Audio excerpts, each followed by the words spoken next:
အားလုံးပဲမင်္ဂလာခင်ဗျာကျွန်တော်ထလီဘလော့ကနေပြီးတော့ပြန်လည်ကြိုဆိုလိုက်ပါတယ်ဒီနေ့မှာတော့ကျွန်တော်ပြပြပေးသွားမယ့်အကြောင်းလေးကတော့ကျွန်တော်တို့ဒီ TikTok မှာဗီဒီယိုအရှည်တွေတင်လို့ရအောင်ဘယ်လိုမျိုးလုပ်လို့ရမလဲဆိုတဲ့အကြောင်းလေးကိုကျွန်တော်ပြောပြပေးသွားမှာဖြစ်ပါတယ်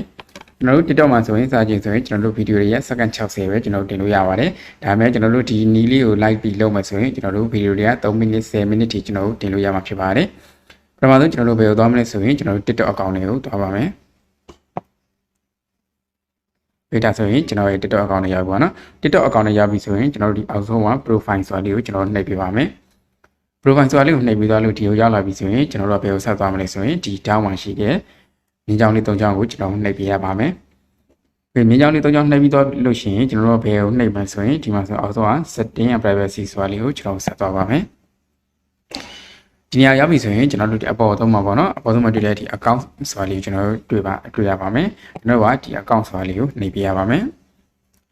ဒီနှိပ်ပြီးသွားလို့ရှိရင်ကျွန်တော်တို့ဒီမှာပေါ့နော်ဒီနေရာလေးမှာကျွန်တော်တို့ပြောင်းပေးရမှာဖြစ်ပါတယ်ဒီမှာဆိုရင် Studio Business Account ဆိုပြီးတော့ကျွန်တော်တို့ဖြစ်နေပါတော့ဒါလောလောဆယ်ကျွန်တော်တို့ Personal Account ဖြစ်တဲ့အတွက်ကျွန်တော်တို့ကဒီ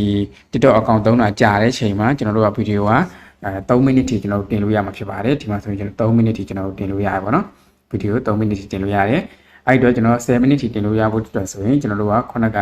ဒီ setting နဲ့ privacy တွေကိုကျွန်တော်ပြန်သွားမယ်ပြန်သွားပြီးလို့ရှိရင်ဒီမှာဆိုရင် Studio Business Account ဆိုတာလေးကိုကျွန်တော်နှိပ်ပေးလိုက်ပါတော့ဒါဆိုရင်ကျွန်တော်တို့က Studio Business Account ဆိုပြီးတော့ဒီမှာဒီမျိုးလေးပေါ်လာလိမ့်မယ်ပေါ်လာလို့ရှိရင်ကျွန်တော်က next ကိုကျွန်တော်ဆက်သွားပါတော့ပြီးရင် next ကိုပဲကျွန်တော်ဆက်သွားမယ်ပြီးရင် next ကိုပဲဆက်သွားမယ် okay ဒီတိုင်းဆက်သွားလိုက်ပါတော့ဒါကြောင့် choose category ကကြတော့ကျွန်တော်တင်တဲ့ video တွေကဘယ်အကြောင်းအရာနဲ့ပတ်သက်တာလဲဆိုတာကိုကျွန်တော်တို့ကရွေးပြရမှာဖြစ်ပါတယ်ဒီလိုမိတ်ဆွေက game နဲ့ပတ်သက်ပြီးတင်လို့ရှိရင်ကျွန်တော်ဒီမှာ game ဆိုတာရှိတယ်ဒါမှမဟုတ်တခြားဒီ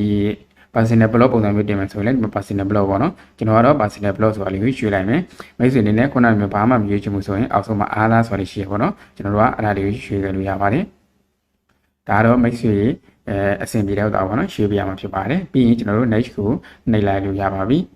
okay ဒီနေရာမှာကျွန်တော်သူကဘာလို့ဒီ email ကိုပြောင်းခဏဆိုရင်ကျွန်တော်တို့က personal နေပြီးတော့ business account ကိုပြောင်းလိုက်တာဖြစ်တဲ့အတွက်သူကဒီနေရာမှာ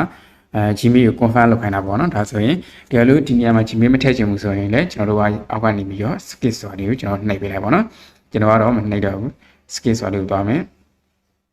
okay သူကကျွန်တော်ဒါဘာလဲဆိုရင်ကျွန်တော်တို့ဒီ file ကိုပေါ့နော် file ကိုရေးခိုင်းတယ် okay ဒီနေရာမှာကျွန်တော်က personal blog ဖြစ်တဲ့အတွက် personal blog ဆိုပြီးတော့ပဲကျွန်တော်ရေးလိုက်မယ်ဒီလိုဒီနေရာမှာမရေးလေရတယ်ပေါ့နော်မရေးချင်ဘူးဆိုရင်ကျွန်တော်တို့အောက်က skip ကိုနှိပ်ပြီးတော့ကျွန်တော်တို့သွားလို့ရတယ်ရေးမယ်ဆိုရင်တော့အပေါ်အောက်တာပေါ့နော်okay ဒါဆိုရင်ကျွန်တော်တို့ဒီမှာဆိုရင် create now ဆိုတာလေးကိုကျွန်တော်ပြီးသွားပြီဒါကဗီဒီယိုပေါ့နော်ဗီဒီယိုတင်ဖို့တော့ create now နဲ့သွားတယ်နောက်မှတင်မယ်ဆိုရင်တော့ကျွန်တော်တို့ခုန later ဆိုတော့ကျွန်တော်နှိပ်ပြလိုက်ပေါ့နော် okay ဒါဆိုရင်ကျွန်တော်တို့ account ကတစ်ချက်ပြန်စစ်ကြည့်မယ်ကျွန်တော်တို့ကပထမဆုံးကကျတော့ကျွန်တော်တို့ဗာလဲဆိုရင်ကျွန်တော်တို့ account က personal account အခုလက်ရှိကကျွန်တော်တို့က business account ဖြစ်သွားပြီပေါ့နော် business account ဖြစ်သွားဖြစ်တဲ့အတွက်ဒီမှာဆိုရင် Studio personal account ဆိုပြီးတော့ချိန်သွားပါပြီ okay ဒါဆိုရင်ကျွန်တော်တို့ရဲ့ account က